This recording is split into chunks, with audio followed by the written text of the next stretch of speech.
د نړۍ درې لوی او خطرناک زندانونه وپیژنئ.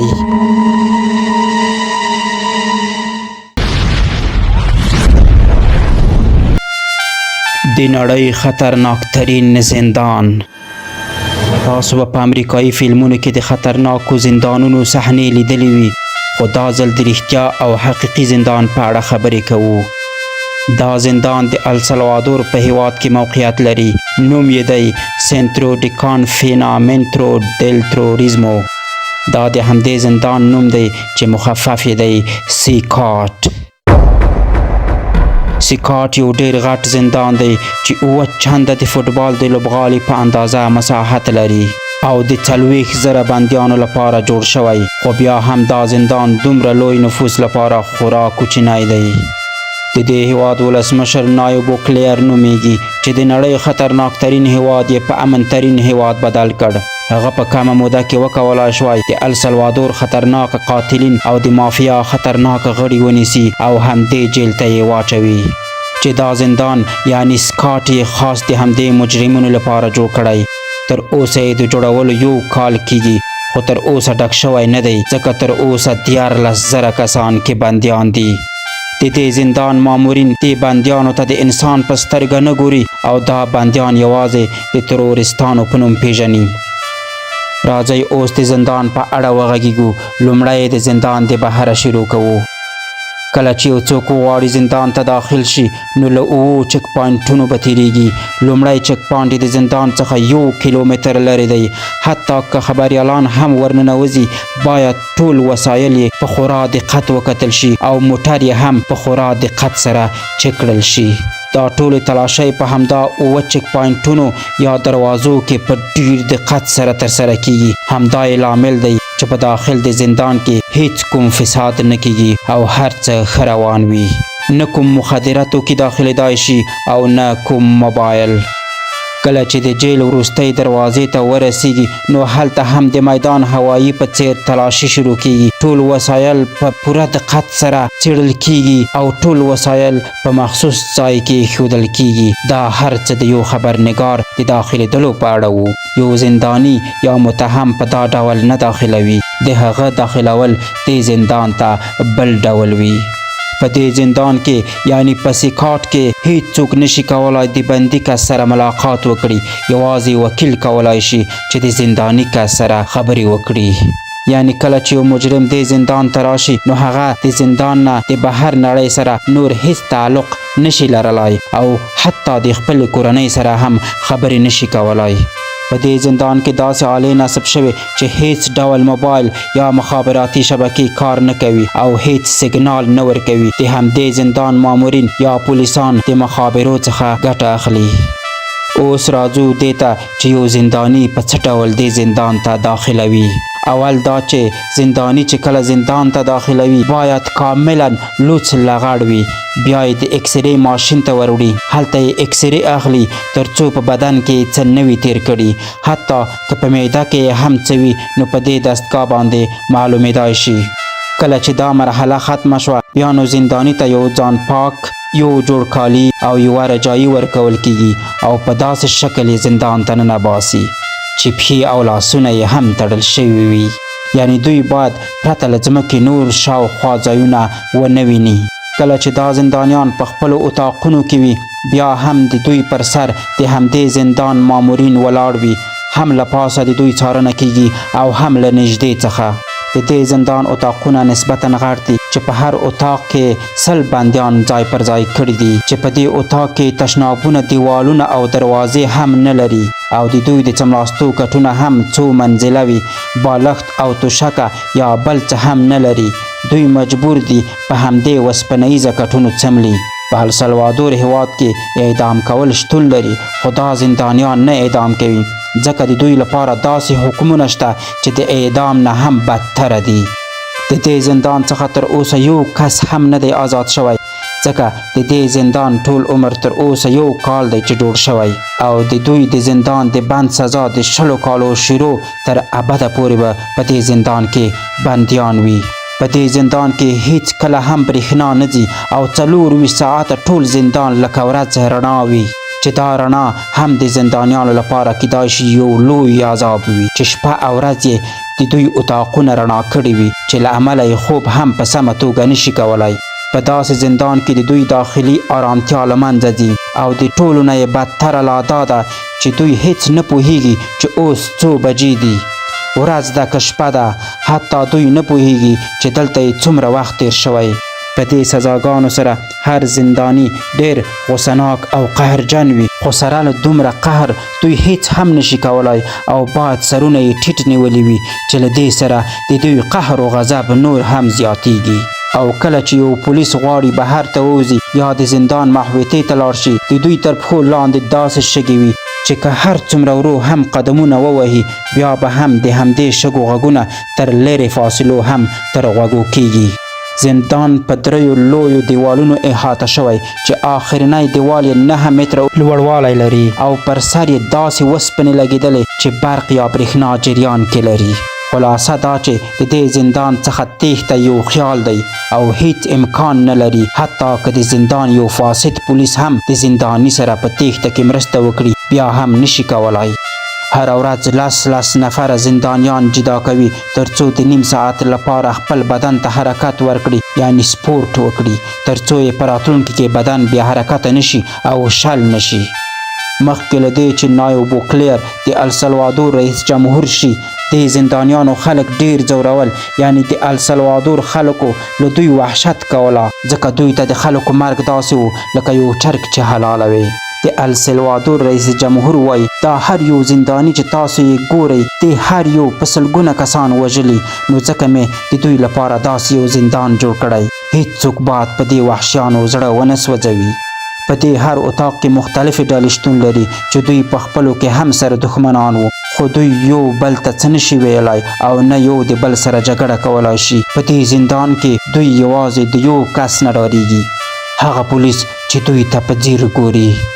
کله چې دې زندان ته یو خبریال ورننوځي نو دوی د زندان د مسؤلینو څخه ګیله کوي چې تاسو په دې سزاګانو سره د حقوق بشر څخه سرغړونه کړې ده، دا یو ښکاره ظلم دی.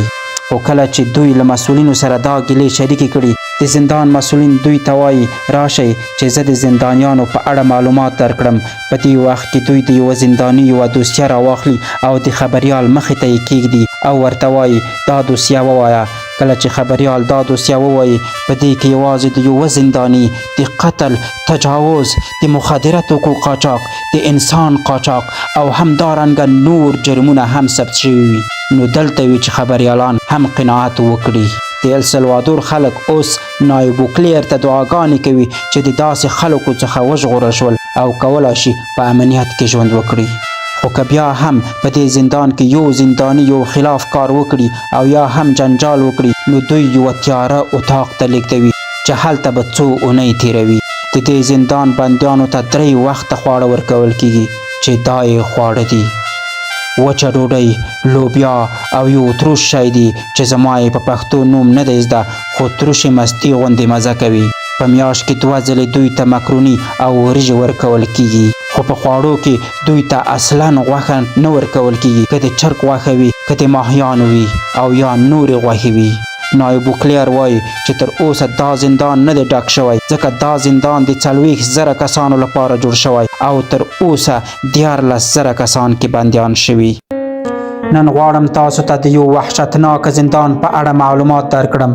د دې زندان نوم دی ګوانتانامو یا ګوانتانامو بی. زه پوهیږم چې ډیری له تاسو به د دې زندان په اړه ډیر اوریدلی وي او د ګوانتانامو نوم به مو ډیر تر غوږو شوی وي، خو نن به په دې ویډیو کې تاسو ته داسې معلومات درکړم چې کیدای شي تر اوسه مو نه وي اوریدلی. دا نظامي زندان د امریکا هیواد له لوري جوړ شوی، خو په امریکا کې موقعیت نه لري بلکې د کوبا په ساحل ختیځ کې موقعیت لري. د کوبا هیواد امریکا ته نږدې پروت دی. د ګوانتانامو زندان په 2001 میلادي کال کې د جورج بوش لخوا جوړ شوی. د افغانستان او پاکستان اوسیدونکي د ګوانتانامو په اړه ډیر اوریدلی او د همدې زندان په هغو ټولو ظلمونو هم خبر دي او پوهیږي چې دا تر کومه حده وحشتناک زندان دی. راځئ چې اوس مو سم خبر کړم چې په دې جیل کې د یو زنداني ژوند څه ډول دی، یعنی په دې وحشتناک زندان کې په یو زنداني څه تیریږي. دا زندان د نورو په پرتله ډیر توپیر لري، یعنی ډیر فرق لري، ځکه په نورو زندانونو کې یو متهم یا مجرم وروسته د محکمې د پریکړې په اساس جیل ته داخلیږي، خو دې زندان ته پرته له دې چې د محکمې پریکړه وشي بندیان کیږي، یعنی د ګوانتانامو بندیان محکمه په خوب هم نشي لیدلای. له همدې کبله ځینې بېګناه کسان هم په دې زندان کې په کلونو بندیان وي، لکه اسدالله هارون چې 14 کاله یې د ګوانتانامو په زندان کې تیر کړل. څومره شوی دی دوی هم په ما باندې ثابت کړي نه دي.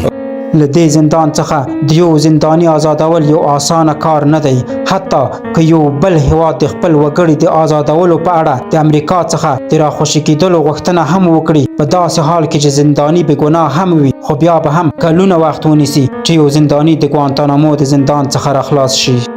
اوس راځئ چې د یو زنداني ژوند وګورو چې په دې زندان کې څه ډول دی. په دې زندان کې د یو زنداني تر ټولو غټه ستونزه دا ده چې دوی هیڅ کله نشي کولای په دې زندان کې سم خوب وکړي، یعنی هلته هیڅ آرامښت شتون نه لري، ځکه هلته د همدې زندان ساتونکي یا نظامیان تل هڅه کوي شور وکړي، داسې غږونه رامنځته کوي تر څو زندانیان په آرامۍ خوب ونه کړي، حتی د شپې هم د زندانیانو دروازې په زور ورډبول کیږي. تر ټولو سخترین مشکل په زندان کې دا و چې کله یو انسان بې خوبه کیږي. د ګوانتانامو زندان په مکمله توګه د امریکا د نظامیانو له لوري اداره کیږي، یعنی دا زندان خپلو عسکرو ته ورسپارلی او دا نظامیان د همدې زندانیانو یا د دوی په اصطلاح له دې تروریستانو تر دې حده کرکه لري چې د هیڅ ډول ظلم او وحشت څخه لاس نه اخلي، ځکه همدې زندانیانو یا د دوی ورور یا هم دوستان یې وژلي وي، نو دوی دا هر څه د یو بدل او انتقام په خاطر هم کوي. دا ظلمونه د دوی لخوا یو ساعت تیری او یا هم یو تفریح ده، ځکه دوی په دې کار نه دي مکلف شوي او نه دوی ته دا حکم ورکړل شوی چې دا ډول ظلمونه او زیاتی دې وکړي، خو د ګوانتانامو مامورین ساتونکي یعنی نظامیان په خپلو پریکړو کې آزاد دي. سړی چې په زندانیانو هر څومره او هر ډول ظلم کوي د دوی مخه څوک نشي نیولی، او امریکا هم د ګوانتانامو زندان ته داسې عسکر لیږي چې د همدې زندانیانو لپاره په زړه کې بې حده زیاته کرکه ولري. په ټوله کې که ووایو دا په دې دنیا کې د یو زنداني لپاره دوزخ دی. د دوی اتاقونه نسبتاً واړه دي او ټوله وسپنه کې کارول شوې، یعنی د دیوال پر ځای کلکې وسپنې کې کارول شوې، او د یو زنداني د بل زنداني ترمنځ یې وسپنیزه جالۍ کارولې، او زندانیان کولی شي بل زنداني وویني. د دوی تشناب هم په همدې وړوکي اتاق کې شتون لري چې هیڅ پرده یا دیوال نه لري، په داسې حال کې چې د یو زنداني د اتاق منځ د بل زنداني د اتاق څخه له همدې جالۍ څخه لیدل کیږي. توشکه او بالښت هم نشته، بلکې دوی په یو نري پټو څملي او یوه رجایي هم ورکول کیږي، او د څملاستلو ځای هم کلکه وسپنه ده. دې زندان ته خبریالان هم نشي کولای ورننوځي، یعنی اجازه نه لري، یوازې د کورنۍ غړي کولای شي دې زندان ته ورننوځي. د زندانیانو د کورنۍ غړي نه یادوم، بلکې د همدې نظامیانو د کورنۍ غړي کولای شي دې زندان ته ورننوځي. راځئ اوس وګورو چې دې زندانیانو ته څه ډول خواړه ورکول کیږي. لومړی خو زندانیان نه غواړي خواړه وخوري، په دوی کې ځینې غواړي چې د لوږې مړه شي، ځکه دوی پوهیږي چې مرګ له دې ژوند نه په مراتبو بهتره دی، خو دوی دې لوی آرمان ته هم نشي رسیدلی. د دوی د غرمې خواړه پنیر او لږ څه ډوډۍ له مړۍ یا مالټې سره ده، او د لماښامه دوی ته یوازې لږ وچه ډوډۍ او یوه کیله ورکول کیږي. دوی اړ دي چې دا خواړه وخوري. دلته غذایي اعتصاب یا د لوږې له کبله ځان وژنه دا هیڅ معنا نه لري او نه یې پرېږدي چې له لوږې ځان مړ کړي، خو که بیا هم څوک وغواړي ډوډۍ ونه خوري، دوی په زور او جبر باندې په یو ډول د دوی معدې ته خواړه ور داخلوي، یعنی دوی لومړی په هغه ځانګړې څوکۍ کې نه وي او لاس او پښې یې کلک ور باندې تړي او د دماغ له لارې معدې ته په دا ډول پایپ داخلوي او له لارې یې اوبلن خواړه ورکول کیږي. یعنی دوی نه غواړي چې زندانیان مړه شي او آرامښت ته ورسیږي، بلکې دوی غواړي په همدې کړاوونو کې ژوند وکړي. او بل دا چې که زندانیان خواړه ونه خوري، هغه پټو، مسواک او رجایي هم ورنه اخیستل کیږي او په وسپنه به څملي. خو که څوک خپله ډوډۍ په موقع وخوري او د شپې هم په هغو شور او لوړ غوږونو او یا هم د دروازې په ډبولو اعتراض ونه کړي او غلی وي، نو کولی شي د یو څو دقیقو لپاره د اتاق نه راووځي، لږ هواخوري وکړي او کولی شي کتابونه هم ولولي. او هغه اوبه چې د زندانیانو اتاق ته راځي رنګ یې بدل وي، نسبتا نارنجي رنګ لري. علت یې هم معلوم نه دی او مجبوره دي چې همدا اوبه وڅښي. هلته نور څښاک نشته، نه چای شته، نه قهوه شته او نه کوم نور څښاک لکه جوس، پیپسي او داسې نور. دا شیان یوازې د زندان کارکوونکي او نظامیان خوړلی شي. هلته د دوی لپاره خورا ښه خواړه پخیږي لکه فاسټ فوډ، او دوی د همدې زندانیانو په مخ کې چې یوازې یوه کیله او وچه ډوډۍ په لاس کې لري خپل مزهداره خواړه خوري. دا خو یوازې د دوی د زندان ظلمونه وو. هغه ظلمونه خو لا پرېږده چې په لومړیو کې به یې په دوی اعتراف کوله، یعنی دوی به هغه ډول وهل کېدل چې ویلو ته یې ضرورت نشته او نه ویل کېدای شي. کله به یې په دوه لاسونو راځوړندول تر هغه حده چې د دوی لاسونه به بېسیکه او فلج غوندې شول. داسې حالت به هم په زندانیانو کې راتلو چې د زندان نظامیانو به د یو زنداني څخه د جارو کار اخیستو، یعنی کله به چې یو ځای د کوم زنداني له وجې خیرن شو، دوی به په هماغه ځای زنداني څملولو او لکه پای پاک به یو او بل خوا کشوله. د ګوانتانامو په جیل کې په لومړیو کې حتی زندانیان په سپیو تړل کېدل او یوه بله شکنجه هم وه، خو زه یې نشم ویلی، ترې تیر به شو. د دوی یو عذاب ورکول چې ماته ډیر خطرناکه ښکاري هغه دا ډول مصنوعي خفه کول دي.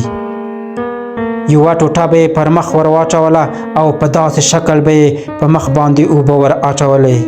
تاسو ووایئ دا ډول ژوند ښه دی که مرګ؟ د ګوانتانامو زندانیان نه یوازې چې په فزیکي توګه ځورول کېدل بلکې په روحي توګه هم دوی ته عذاب ورکول کېده. یعنی داسې موسیقي به یې نشرولې چې د زندانیانو د عذاب سبب کېدل، او همدارنګه ډېرې عجیبې رڼاګانې به یې هم خپرولې چې د یو زنداني په ذهن او ماغزو به یې منفي اغیز کوله. نه یوازې چې افغانان دا زندان پیژني او په اړه یې اورېدلي، بلکې د نړۍ ټول هیوادونه د ګوانتانامو د زندان له ظلمونو خبر دي. کله ناکله په ځینې هیوادونو کې او حتی په امریکا کې هم خلکو اعتراضونه کړي چې باید دا زندان بند شي. اوباما د خپل حکومت په وخت کې هم وعده کړې وه چې دا زندان به بندوي، خو وروسته یې ونه شوای کولی بند یې کړي. او ترامپ وویل چې دا زندان باید هیڅ کله بند نشي.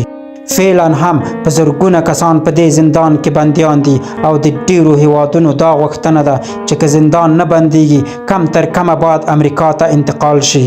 خو امریکایي نظامیان هم دا نه غواړي چې دا زندان امریکا ته ولېږدوي. دا ځکه چې که زندان امریکا ته انتقال شي نو اړ دي چې د امریکا قانون به مراعات کوي چې له مخې به یې نشي کولی په زندانیانو دا ډول ظلم وکړي.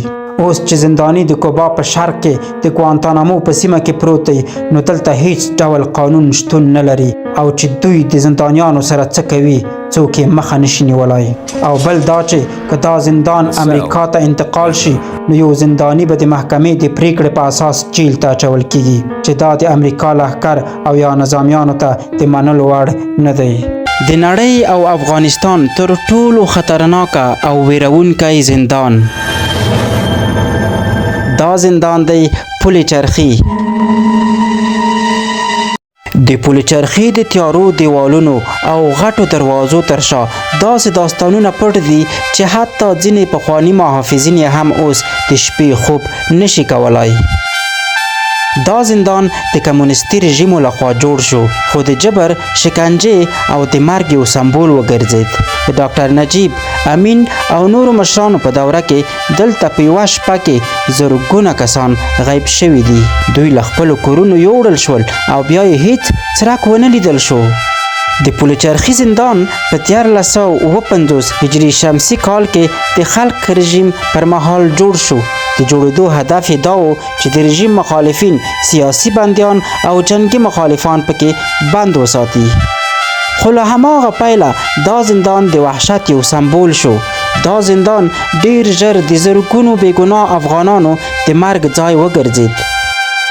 ویل کېږي چې یوازې د ترکي او امین د واکمنیو پر مهال لسګونه زره کسان په دې زندان کې بندي، شکنجه او اعدام شول.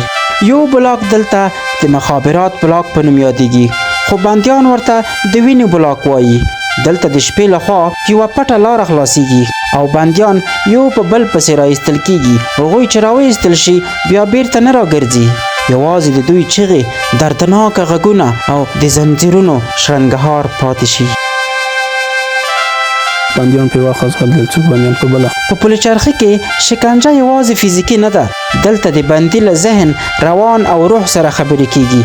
یو بندي وایي ما دلته 6 میاشتې له لمر پرته ژوند وکړو. زه نه پوهېدم ورځ ده که شپه. ما له ځان سره خبرې کولې، چغې مې وهلې، خو یوازې دیوالونو ځواب راکولو. ځینې بندیان څو ورځې له چت څخه راځړول کېدل. د خوب، خوراک او حتی د اوبو حق ترې اخیستل کېدو.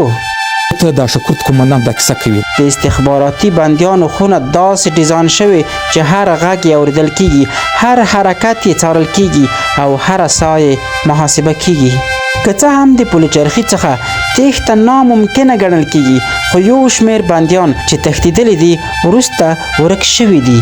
ویل کیږي هغوی چې تښتېدلي بیا نیول کیږي او بیا د زندان تر ځمکې لاندې پټ خونو کې ژوندي ښخیږي.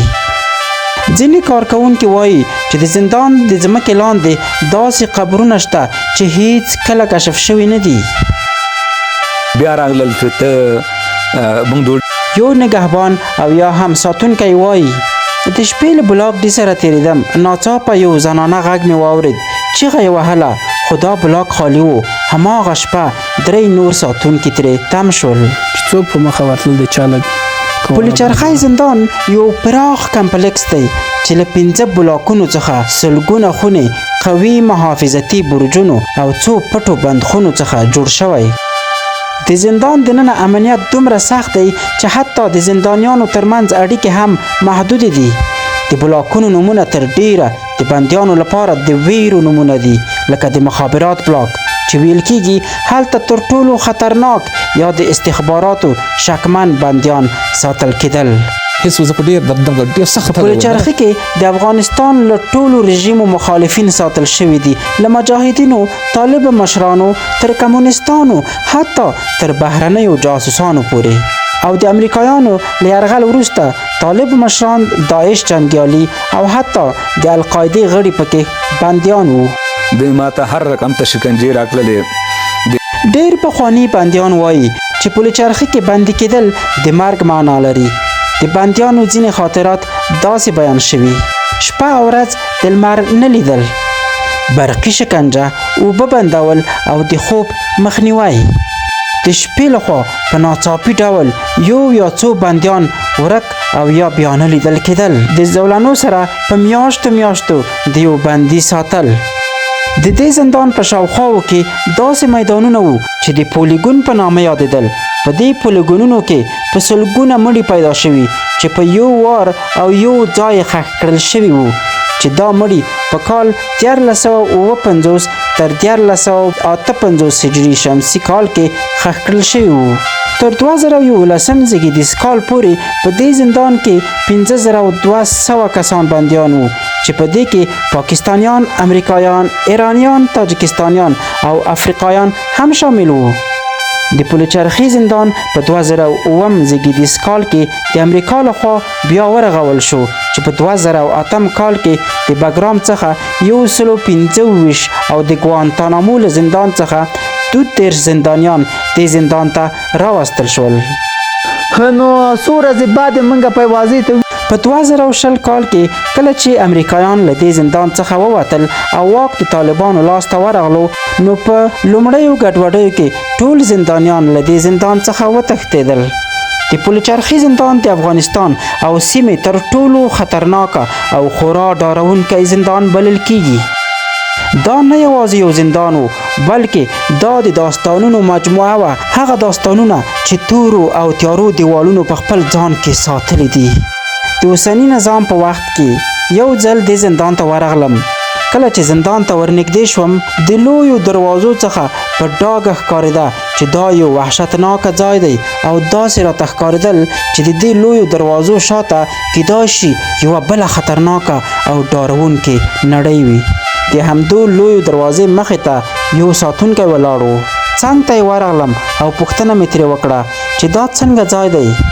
هغه خپل سر وښوراوه او سویلی یې ویست او راته یې وویل که ته پوه شې چې دلته څه تیر شوي نو بیا به هیڅکله دا جرأت ونه کړې چې د پلچرخي زندان نوم خولې ته راولې. پلچرخی نه یوازې یو زندان بلکې یو تاریخ و. ویل کیږي چې دلته ډیری داسې کسان وو چې هیڅکله د باندې نه وو راوتلي. 1480 کال کې زه په دې زندان کې به د شپې لخوا داسې چیغې او اوازونه اوریدل کېدل لکه یو څوک چې ډېرې زارۍ او عذر کوي او د مرستې غوښتنه کوي. هو د دې زندان شپې خورا ډارونکې وې. یو سپین ږیری سړی و، داسې ښکارېدو چې هغه د دې ځای صفاکار و. هغه په اسویلي غږ راته وویل چې دلته د جنګ په وخت کې ډېر زندانیان راوستل کېدل، ځوانان، سپین ږیري، واړه مجرمین او سیاسي مجرمین، خو له دې زندان څخه وتل خورا سخت و او ځینې هیڅکله له دې زندان څخه آزاد نه شول او همدلته بندیان وو. حتی د ډېرو کسانو جرمونه هم معلوم نه وو، پرته له محکمې دلته ساتل کېدل. دلته هر نگهبان او یا هم د همدې زندان ساتونکو خپل ځان سره خورا ترخه داستانونه لرل. یوه ساتونکي راته وویل یوه شپه مې د ګزمې نوبت و. د شپې ناوخته مې د یو کس د پښو غږونه تر غوږو شول. ژر د هغه کس په لټه کې شوم، خو یو وخت و چې هغه کس مې پیدا کړو. سپین سر او سپینه ږیره یې وه. پوښتنه مې ترې وکړه ته دلته څه کوې؟ آیا ته خو به هم یو وخت دلته زنداني نه وې؟ راته یې وویل هو زه هم یو وخت دلته بندي وم، خو کاش چې بندي نه وای. سپین ږیري راته وویل کله چې په لومړي ځل دې زندان ته راوستل شوم ما وویل زه خو بې ګناه یم، ما هیڅ هم نه دي کړي. د زندان ساتونکو به راته ویل دا مهمه نه ده چې ته ګناهکار یې که بې ګناه، دا چې ته همدې زندان ته راوستل شوې نور ستا کیسه ختمه ده. سپین ږیري سړي خپله غمجنه کیسه راته شروع کړه. ویل یې کله چې دې زندان ته راوستل شوم هر څه داسې و لکه یو خطرناکه خوب، خورا یخه او تیاره او بدبویه کوټه. تر ټولو ډارونکی وخت هغه و چې شپه به رانږدې کېده. داسې انګېرل کېدل چې پلچرخی د شپې لخوا راویښېږي او خلک ډاروي. د شپې لخوا مو خورا عجیبه اوازونه تر غوږو کېدل. د قدمونو غوږونه مو اورېدل، داسې غږونه چې هیڅکله پرې پوه نه شو چې دا د چا د پښو یا قدمونو غږونه دي. ځینو به ویل دا د پیریانو غږونه دي، ځینو به ویل دا د مړو شویو زندانیانو د روحونو اوازونه دي. یوه شپه ویده شوم، د یو چا غږ مې تر غوږو شو. داسې غږ و لکه ماته چې وایي پاڅېږه. کله چې زه راویښ شوم ګورم چې یو کس ولاړ دی او ماته ګوري او یو دم مې له سترګو پناه شو او ورک شو. له دې زندان څخه تېښته یو خیال و، یعنی هیڅکله دا امکان نه و چې یو څوک دی له زندان څخه تېښته وکړي، ځکه د دې زندان خورا ډیر امنیت نیول شوی و او خورا لوړ دیوالونه یې لرل. یوه ورځ یو کس غوښتل له دې زندان څخه تېښته وکړي، نوم یې عبدالولي و. د له شپې لخوا تصمیم ونیو چې د فاضلابو له تونلونو له لارې وتښتي. خو دلته د حیرانتیا خبره دا وه کله چې دا کس د فاضلابو تونلونو ته داخل شو هلته مختلف غږونه وو چې له وجې له دې کس څخه لاره ورکه شوه او وروسته له دې نورو زندانیانو ویل چې د هغې روح په زندان کې سرګردانه ګرځي. دلته د ډیرو کسانو دوسیې هیڅ ونه څېړل شوې او داسې کسان هم وو چې د شپې لخوا به له زندان څخه ورک شول او بیا به هیڅ کله ونه لیدل شول. که څه هم دا زندان د 6,000 کسانو لپاره جوړ شوی و، خو په دې کې د 15,000 نه زیات کسان بندیان وو. امریکایانو دا زندان داسې جوړ کړی و چې هیڅ کله به دا تصور نه کېدو چې یو کس دی په دې بریالی شي چې د پلچرخي نه تېښته وکړي.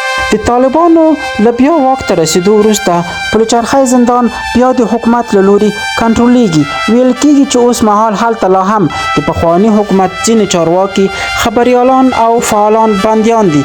د رسنیو لاسرسی بند دی او د زندان دننه وضعیت تر ډیره پټ ساتل شوی. پلچرخی یوازې یو زندان نه بلکې د افغانستان د جنگ، قدرت، سیاسي انتقام او استخباراتي لوبو یوه ژوندۍ نښه ده. دا ځای د زرګونو کورنیو د ویر او درد سرچینه ده. دا یو تور باب دی د افغانستان د تاریخ په کتاب کې چې لا هم خلاص پاتې دی.